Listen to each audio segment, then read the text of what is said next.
Après une opération de l'abdomen en janvier 2024, la princesse Kate, 42 ans, a été diagnostiquée d'un cancer et a commencé début février une chimiothérapie préventive. Le Royaume-Uni est sous le choc de l'annonce du cancer de la princesse Kate Middleton, la très populaire épouse de l'héritier du trône, qui a appelé au respect de sa vie privée après des semaines de rumeurs et folles spéculations sur sa santé, a elle-même appris au monde entier qu'elle était atteinte d'un cancer dans une vidéo publiée sur les réseaux sociaux.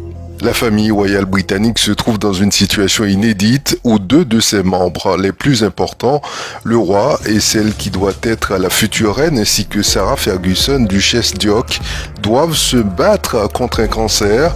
Charles III, 75 ans, a appris début février qu'il était atteint de cette maladie. Mais ni le roi ni la princesse n'ont précisé de quel cancer ils sont atteints. Le 17 janvier, le palais de Kensington avait annoncé que Kate avait subi la veille une lourde opération de l'abdomen dans une clinique londonienne. Le palais avait alors prévenu qu'elle ne reprendrait pas ses fonctions publiques avant Pâques. Il n'avait pas donné d'autres détails mais avait fait passer l'information aux correspondants royaux britanniques qu'il ne s'agissait pas d'un cancer. Je cite, « Nous ne partagerons aucune autre information médicale privée », a déclaré un porte-parole du palais, refusant de donner des précisions sur le stade du cancer qui touche la princesse. Cependant, je cite encore, « La princesse est maintenant en voie de guérison après avoir commencé une chimiothérapie préventive qui a débuté fin février ». Fin de citation. Pour le moment, la probable future reine dit aller bien et a indiqué avoir besoin de temps, d'espace et d'intimité, le temps qu'elle complète son traitement. Le ministre de l'Europe et des Affaires étrangères de France, Stéphane Séjourné, sera lundi 25 mars à Georgetown, au Guyana. Au cours de cette visite historique, il rencontrera le président Irfan Ali. L'annonce importante attendue est celle de la création d'une ambassade de France au Guyana. Ce sera la première ambassade d'un pays de l'Union européenne sur le territoire de ce pays, sans compter le Royaume-Uni pré-Brexit. Les opportunités croissantes dans le secteur pétrolier et gazier et les intérêts communs en matière de sécurité face aux menaces du Venezuela justifieraient un tel renforcement de présence diplomatique. Cette semaine, le directeur de la CIA s'était lui aussi rendu au Guyana.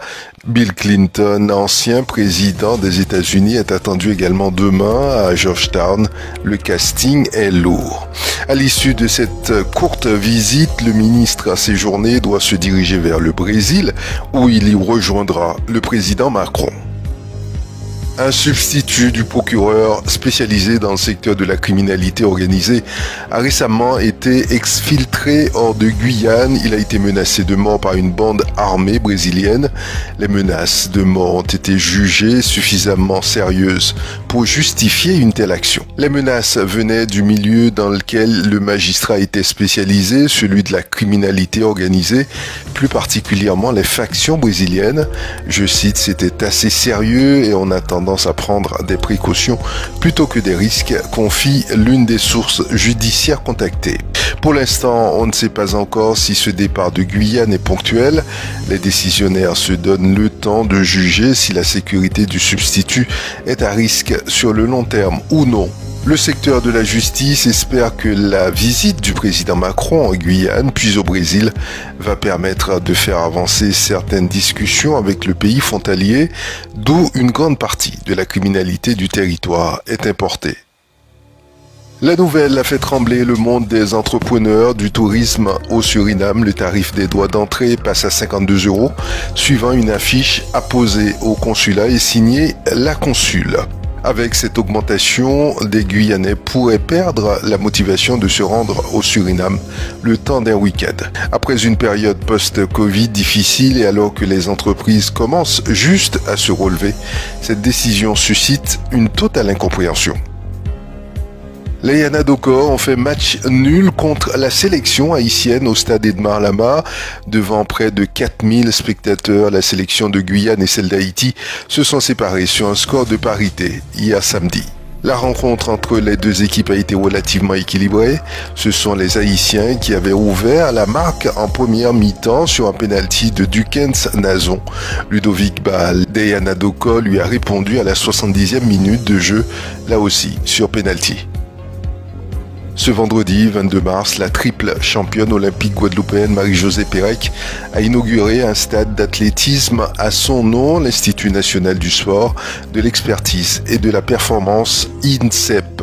Une reconnaissance nationale 4 mois avant les Jeux olympiques de Paris. Pour l'occasion, la double championne du monde et triple championne d'Europe était entourée de ses amis de toujours, à savoir de grands champions français, de nombreuses personnalités, l'ancien ministre des Sports Jean-François Lamour, de Lilian Thuram, de la Guyanaise Mélia Metella, de Stéphane Diagana et bien d'autres.